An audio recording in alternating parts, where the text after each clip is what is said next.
کلام کے اندر سے چند آیات مبارکہ اور ذخیرے احادیث میں سے چند احادیث مبارکہ آپ حضرات کے سامنے تلاوت کی ہیں۔ دعا ہے رب ذوالجلال سے کہ میرا اللہ ان آیات مبارکہ کا صحیح مفہوم اور ان حدیث مبارکہ کا مطلب تشریح آپ حضرات کے سامنے صحیح بیان کرنے کی توفیق عطا فرمائے، اور اس کے بعد مجھے اور آپ کو میرا اللہ دین اسلام پر صحیح طور پر عمل کر کے زندگی گزارنے کی توفیق عطا فرمائے۔ آج غالباً جمادی الثانی کی 14 یا 13 تاریخ ہوگی۔ جمادی الثانی کے مہینے میں ہر مسلمان صاحب ایمان آقا نامدار تاجدار ختم نبوت جناب محمد عربی صلی اللہ تعالی علیہ وسلم کے پیارے خلیفہ، پہلے خلیفہ، میرے آقا کے سسر، میرے آقا کے بچپن، جوانی اور آخری عمر کے مکمل ساتھی اور یار، بلکہ میرے آقا کے دنیا سے جانے کے بعد بھی قیامت تک کی صبح تک ساتھ رہنے والے وہ پیارے صحابی جناب صدیق اکبر رضی اللہ تعالیٰ عنہ کی زندگی کا تذکرہ کرتا ہے، سنتا ہے، سناتا ہے۔ یہ سننا سنانا اپنے ایمان کا حصہ سمجھتا ہے۔ وجہ اس کی کیا ہے کہ جمادی الثانی کی 22 تاریخ کو میرے اور آپ کے پیارے حبیب صلی اللہ تعالیٰ علیہ وسلم کے یہ پیارے صحابی اس دنیا کو چھوڑ کر دار آخرت کی طرف، اللہ رب العزت کی طرف چلے گئے تھے۔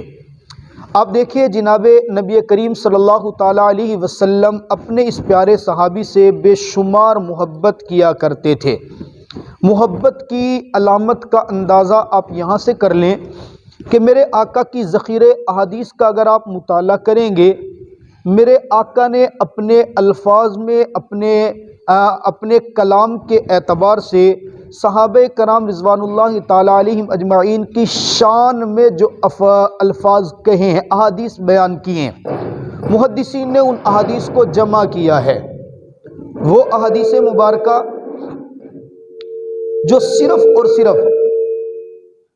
جناب ابوبکر صدیق رضی اللہ تعالیٰ عنہ کی شان سے تعلق رکھتی ہیں، ان احادیث کی کل تعداد 181 ہے۔ اور وہ احادیث مبارکہ کہ جن کے اندر میرے آقا نے جناب صدیق اکبر اور جناب عمر فاروق رضوان اللہ تعالیٰ علیہ اجمعین دونوں کی شان بیان کی، ان کی تعداد 88 ہے۔ اور وہ احادیث مبارکہ جن کے اندر خلفائے ثلاثہ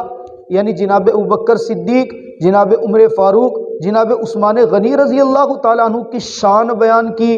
ان کی تعداد 17 ہے۔ اور ایسی احادیث مبارکہ جن کے اندر خلفائے اربع، خلفائے راشدین، چاروں خلفاء کی شان بیان کی، ان کی تعداد 14 ہے۔ آپ اگر تعداد گنتی کے اعتبار سے دیکھیں تو سب سے زیادہ میرے آقا نے جو شان بیان کی ہے وہ جناب صدیق اکبر رضی اللہ تعالیٰ عنہ کی گویا اس بات کی طرف اشارہ کر دیا کہ مجھ پیغمبر کو محبت تو سب کے ساتھ ہے، مجھ پیغمبر کو پیار تو سب کے ساتھ ہے، لیکن جو پیار صدیق اکبر کے ساتھ ہے وہ کسی اور کے ساتھ ہو نہیں سکتا۔ اس کی وجہ بھی بہت ساری ہے۔ آقا نے اپنی آخری عمر میں فرمایا تھا نا، میں نے تمام کے تمام لوگوں کے احسانوں کا بدلہ اتار دیا، لیکن صدیق تیرے احسان کا بدلہ میں محمد اس دنیا میں نہیں اتار سکتا۔ اور آپ دیکھیں جناب صدیق اکبر رضی اللہ تعالیٰ کی شان اور میرے آقا کے ساتھ تعلق صرف کلمہ پڑھنے کے بعد سے نہیں شروع ہوتا، بلکہ میرے آقا کے کلمہ پڑھنے سے پہلے ہی میرے آقا کے ساتھ جو محبت اور تعلق جناب صدیق اکبر رضی اللہ تعالیٰ عنہ کا ہے، آپ یقین کریں وہ بھی بالکل واضح ہے۔ ایسا تعلق ہے کہ وہ کسی اور صحابی کا بنتا نہیں ہے۔ آپ اگر دیکھیں ذخیرہ احادیث کے اندر مطالعہ کریں، آپ کو یہ بات واضح طور پر ملے گی کہ جناب صدیق اکبر رضی اللہ تعالیٰ عنہ کے کمالات کے اندر سے، فضائل کے اندر سے ایک فضیلت یہ بھی ہے کہ وہ اسلام کے اندر مردوں میں سب سے پہلے کلمہ پڑھ کر مسلمان ہوئے۔ یہ بالکل بجا بات ہے، لیکن میں اس سے بڑھ کر ایک اور بات کہہ رہا ہوں کہ اگر آپ صدیق اکبر رضی اللہ تعالیٰ عنہ کی زندگی کا مطالعہ کریں گے تو خدا کی قسم پوری زندگی پڑھ کر یہ بات ماننے پہ مجبور ہوں گے کہ صدیق اکبر رضی اللہ تعالیٰ عنہ وہ واحد صحابی ہیں، ابھی میرے پیغمبر کے سر مبارک پر تاج نبوت رکھا نہیں گیا تھا، ابھی میرے پیغمبر کا یہ تاج نبوت ظاہر نہیں ہوا تھا، ابھی میرے پیغمبر نے اعلان نبوت فرمایا نہیں تھا، جناب صدیق اکبر پہلے ہی میرے پیغمبر کو آخری نبی مانتے تھے۔ اس کی وجہ بھی سیرت کی بڑی بڑی کتابوں کے اندر لکھی ہوئی ہے، واضح طور پہ دلائل لکھے ہوئے۔ اصل میں مکہ المکرمہ کی وہ گلی، وہ محلہ جس کے اندر میرے آقا نے زندگی گزاری ہے، جناب صدیق اکبر رضی اللہ تعالیٰ عنہ نے بھی اپنا بچپن اسی محلے میں گزارا ہے۔ دونوں کے گھر بھی قریب قریب، دونوں کی رہائش بھی قریب قریب، اور بچپن سے دونوں ایک دوسرے کے ساتھی ہیں، ایک دوسرے کے رازدان بھی ہیں، ایک دوسرے کے اوپر جان نچھاور کرنے والے بھی ہیں، ایک دوسرے سے انتہا درجے کا پیار کرنے والے بھی ہیں۔ آپ دیکھیں گے کہ جناب صدیق اکبر رضی اللہ تعالیٰ عنہ خود فرماتے ہیں، یعنی سیرت نگاروں نے لکھا کہ میں اپنے آقا کا بچپن سے ہی زندگی کے معمولات کو دیکھ کر اپنے آقا کی عادات کچھ ایسی دیکھی جو کسی اور کے اندر نہیں تھی،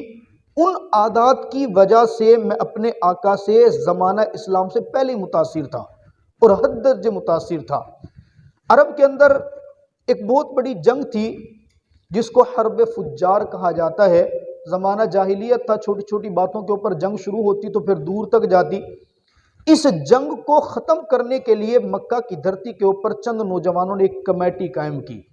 جس کمیٹی کو حلف الفضول کے نام سے لکھا گیا ہے۔ اس کمیٹی کے اندر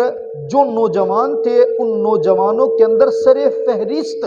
جن کا نام آتا ہے، یہ اسلام آنے سے پہلے، میرے آقا کے اعلان نبوت فرمانے سے بہت پہلے کی بات ہے، ان کے اندر سر فہرست جو نام آتا ہے وہ آپ کے اور میرے پیارے حبیب اور جناب آقا مدنی کریم صلی اللہ علیہ وسلم کے پہلے خلیفہ جناب ابوبکر صدیق رضی اللہ تعالیٰ عنہ کا نام آتا ہے۔ اب یہ دونوں، عام طور پہ بھی انسان جس جگہ پہ رہ رہا ہو وہاں پہ کوئی ایسا ساتھی مل جائے نا جو اس کا ہم خیال ہو،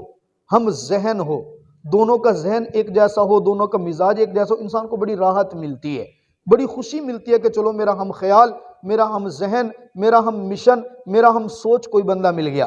تو گویا میرے پیغمبر اور جناب صدیق اکبر رضی اللہ تعالیٰ کی سوچ زمانہ جاہلیت سے ہی میرے اور آقا اور زمانہ آقا صدیق اکبر رضی اللہ تعالیٰ کی ایک جیسی سوچ ہے۔ آقا فرماتے ہیں نا نبوت ملنے کے بعد، کاش کہ آج بھی کوئی ایسی کمیٹی بنے کہ جو اس وقت کا منشور حلف الفضول کا تھا، آج بھی اگر وہ منشور لے کے آئے تو میں محمد اس کمیٹی کا ممبر بننا آج بھی پسند کروں گا۔ جناب صدیق اکبر رضی اللہ تعالیٰ عنہ میرے آقا مدنی کریم دونوں بچپن گزار کے جوانی کی دہلیز پہ قدم رکھتے دونوں تاجر بنے۔ میرے آقا نے بھی اپنی زندگی کا آغاز تجارت سے کیا، جناب صدیق اکبر رضی اللہ تعالیٰ عنہ نے بھی تجارت کی، اور آپ یقین کریں دونوں کی زندگی پڑھیں گے تو تجارت کے اعتبار سے وہ کمال احسن انداز اختیار کیا، صرف مکہ کا بازار نہیں بلکہ اس وقت کی عالمی منڈیاں بھی میرے آقا اور آقا کے پیارے دوست جناب صدیق اکبر کے تجارت کے اصولوں کو ماننے پر مجبور ہو گئے تھے۔ ایک ایسا اچھا شاندار طریقہ اختیار کیا تجارت کے اعتبار سے۔ جناب صدیق اکبر رضی اللہ تعالیٰ ملکوں کا سفر کرتے، ایک مرتبہ سفر کیا ملک شام کا، ملک شام کے سفر پہ تھے، ایک خواب دیکھتے ہیں، توجہ کرنا، ایک خواب دیکھا، خواب کے اندر کیا دیکھتے ہیں کہ آسمان سے چاند مکہ کے قریب آ گیا، پھر وہ چاند اپنی روشنی پورے مکہ کے اوپر پھیلاتے ہیں، پھر وہ چاند ٹکڑے ٹکڑے ہوتے ہیں،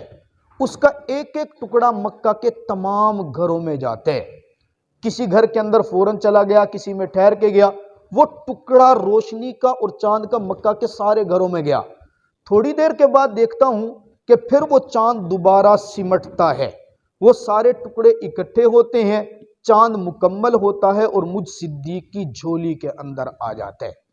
یہ خواب دیکھ رہے ہیں۔ میں نے عرض کیا نا کہ میں یہ بات کہوں کہ ابھی میرے آقا نے اعلان نبوت نہیں کیا تھا، جناب صدیق اکبر رضی اللہ تعالیٰ عنہ پہلے سے ہی میرے آقا کو آخری نبی تسلیم کرتے تھے۔ یہ خواب دیکھتے ہیں، اس خواب کی تعبیر پوچھنے کے لیے بڑے دور دراز، اب شام کے قریب جوار جتنے بھی اس وقت کے عالم فاضل لوگ تھے، آسمانی کتابوں کے ماننے والے، ان سے تعبیر پوچھی۔ بالآخر ملاقات ہوئی بحیرہ راہب کے ساتھ۔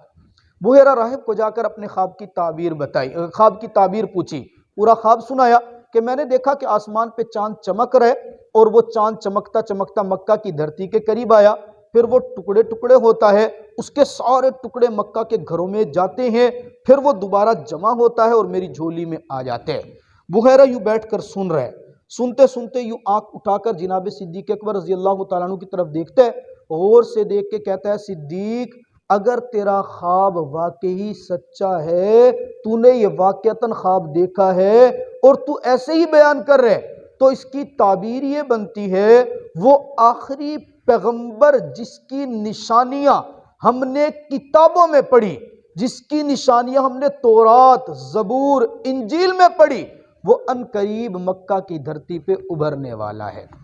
اب جب وہ مکہ کے اندر آئے گا تو اس کی روشنی، وہ جو تو نے خواب میں دیکھے نا ٹکڑے سارے گھروں میں گئے، اس کی روشنی سارے گھروں میں جائے گی۔ پھر صدیق ایک وقت آئے گا کہ وہ پورا چاند سمٹ کر کے میرا رب تیری جھولی کے اندر ڈال دے گا۔ جناب صدیق اکبر اللہ فرماتے ہیں میں نے خواب دیکھا، تعبیر پوچھی، ختم ہو گئی۔ پھر اس تعبیر کا مجھے اندازہ، اس کی حقانیت اور سچائی اس وقت مجھے معلوم ہوئی کہ جب میں اپنے آقا کو کندھوں پہ بٹھا کر اونچے پہاڑ کے اوپر چڑھا تھا اور غار کے اندر میرے آقا موجود تھے، میں اپنے آقا کے ساتھ تھا، میں نے جھولی پھیلائی ہوئی تھی، میرے پیغمبر میری جھولی میں سر مبارک رکھ کر آرام فرما رہے تھے۔ تب مجھے سمجھ میں آیا کہ یہ وہ چاند ہے جس کی روشنی پورے مکہ میں پھیلی ہے، اور آج میرے اللہ نے وہ چاند میری جھولی کے اندر ڈال دیا۔ تو یہ جناب صدیق اکبر رضی اللہ تعالیٰ عنہ کلمہ ابھی اعلان نبوت سے پہلی میرے آقا کے ساتھ بڑی عقیدت، اور دوسرا وہ بات تو بڑی مشہور ہے نا، جناب صدیق اکبر رضی اللہ تعالیٰ عنہ کی عادت مبارکہ تھی، جب بھی کسی شہر کے اندر جاتے وہاں کسی عالم کو، نیک آدمی کو، بزرگ کو تلاش کرتے، اس کی زیارت کرتے۔ ایک مرتبہ گئے یمن کے اندر، یمن کے علاقے کے اندر کسی کام سے گئے تھے، وہاں پتہ کیا کہ یہاں کوئی بڑا بزرگ ہے، آسمانی کتابوں کو ماننے والا ہے۔ پتہ چلا کہ یہاں شیخ ایک موجود ہے، ایک بڑا ہے، یمنی بزرگ ہے، اس کے پاس گئے، اس کی عمر اس وقت 390 سال کے قریب ہے۔ جناب صدیق اکبر رضی اللہ عنہ ملنے کے لیے پہنچے، جا کے اس سے کہا السلام علیکم۔ اس کی یہ پلکیں، یہ جو پلکوں کے اوپر یہ جو بال ہیں یہ بڑے ہوئے تھے اور آنکھوں کے اوپر پڑے تھے۔ اس نے وعلیکم السلام کہا، پوچھا مسموکا، آپ کا نام کیا ہے؟ کہا اسمی ابو بکر۔ اچھا جی، آپ کے والد کا نام کیا ہے؟ کہا میرے والد کا نام ابو قحافہ عثمان۔ پوچھا من این جئتا، کہاں سے آئے ہو؟ کہا میں مکہ سے آیا ہوں۔ بس اتنی بات کہنی تھی، اس شیخ نے اپنے ہاتھ سے اپنے یہ بال اٹھائے اور یوں جناب صدیق اکبر رضی اللہ عنہ کے چہرے کو دیکھا اور دیکھ کے زاروں قطار رونے لگا، اور روتے ہوئے کہنے لگا الحمدللہ۔ جناب بکر صدیق رضی اللہ عنہ پوچھتے ہیں یہ کیا ہوا؟ میں تو آپ سے ملنے کے لیے آیا ہوں، آپ بڑے بزرگ ہیں، آپ کو بڑے عالم ہیں، فاضل ہیں، آپ مجھے دیکھ کر الحمدللہ پڑھ رہے ہیں، اس کی وجہ کیا ہے؟ وہ کہنے لگا دیکھو میں تورات کا بھی عالم ہوں، زبور کا بھی عالم ہوں، انجیل بھی میں نے پڑھی ہے، میں نے آسمانی کتابوں کے اندر پڑھا کہ قرب کے آخری نبی جناب محمد عربی صلی اللہ تعالیٰ علیہ وسلم مکہ کے اندر تشریف لائیں گے۔ میں نے ساری نشانیاں پڑھ کر اللہ سے دعا کی تھی، اللہ مجھے اس وقت تک موت نہ دینا جب تک کہ میں جناب محمد عربی صلی اللہ علیہ وسلم کی زیارت نہ کر لوں۔ اگر میرے مقدر میں جناب محمد عربی صلی اللہ علیہ وسلم کی زیارت نہ ہو تو کم از کم ان کے ساتھ چلنے والا، ان کا جو پکا سچا یار اور جناب صدیق اکبر ہوگا نا، اس کے چہرے کی زیارت تو مجھے ضرور کرا دینا۔ آج تیری میں نے زیارت کر لی ہے، تو زیارت کرنے کے بعد اب مجھے یقین ہو گیا کہ وہ پیغمبر آئے گا اور اس پیغمبر کا پہلا دوست اور ساتھی تو ہوگا۔ اس لیے میرے دوستوں میں عرض کروں، زمانہ اسلام کے بعد میرے پیغمبر نے جناب صدیق اکبر رضی اللہ تعالیٰ عنہ کی جو شان بیان کی، اس کا تو مقام ہی کچھ اور ہے نا جی۔ صغیر احادیث کا میں نے ذکر کیا نا، 188 احادیث اکیلے صدیق اکبر رضی اللہ تعالیٰ عنہ کی شان کے اندر بیان کی۔ آقا بیٹھے ہوئے ایک مرتبہ اپنی محفل کے اندر، صحابہ کی محفل لگی ہوئی ہے، آقا ایک سوال کرتے ہیں، سوال پوچھتا ہے میرے صحابہ بتاؤ تم میں سے کون شخص ہے آج جس نے روزہ رکھا ہوا ہو؟ سارے صحابہ خاموش، کونے کے اندر ایک صحابی کھڑے ہوئے، یا رسول اللہ میں نے روزہ رکھا ہے۔ پھر میرا آقا تھوڑی دیر کے بعد پوچھتا اچھا کون خوش نصیب ہے جس نے آج کسی محتاج ضرورت مند کی ضرورت پوری کی ہو؟ کونے کے اندر سے پھر وہی صاحب کھڑے ہوتے ہیں، یا رسول اللہ میں نے ضرورت پوری کی ہے۔ آقا پھر سوال پوچھتے ہیں اچھا کون خوش نصیب ہے آج جو کسی جنازے کے ساتھ چلا ہو؟ کونے کے اندر سے پھر وہی صحابی کھڑے ہوتے ہیں، ہاتھ کھڑے کرتے ہیں، یا رسول اللہ یہ کام میں کر کے آیا۔ میرا آقا چوتھا سوال کرتے ہیں اچھا یہ بتاؤ کہ آج کسی بیمار کی تیمارداری کس نے کی ہے؟ سارے صحابہ خاموش، وہی ایک صحابی اپنا ہاتھ کھڑا کرتے ہیں۔ میرے آقا مسکرا کے فرماتے ہیں لوگو، جس بندے نے آج یہ 4 کام کیے، روزہ بھی رکھا، محتاج کی ضرورت بھی پوری کی، مریض کی تیمارداری بھی کی، اور جنازے کے پاس بھی چلا، میں محمد اپنی زبان سے اسے جنتی ہونے کی بشارت عطا کر رہا ہوں۔ اب میرے دوستو، آپ اگر اس کے اندر مزید گہرائی میں جائیں نا، وہ الگ بات ہے کوئی کسی انداز سے اپنے مزاج کے اعتبار سے کچھ بھی باتیں کرے، ہم تو عشق اور محبت کی بات کرتے ہیں۔ جب بات عشق کی آ جاتی ہے نا، پھر باریکیاں نہیں دیکھی جاتی۔ ہمارے استاذ تھے، مثال دے کے سمجھایا کرتے تھے کہ آپ ہاتھ کے اوپر لعاب ڈال کے کسی کو کہیں نا یہ چاٹ، کوئی بندہ بھی نہیں چاٹے گا،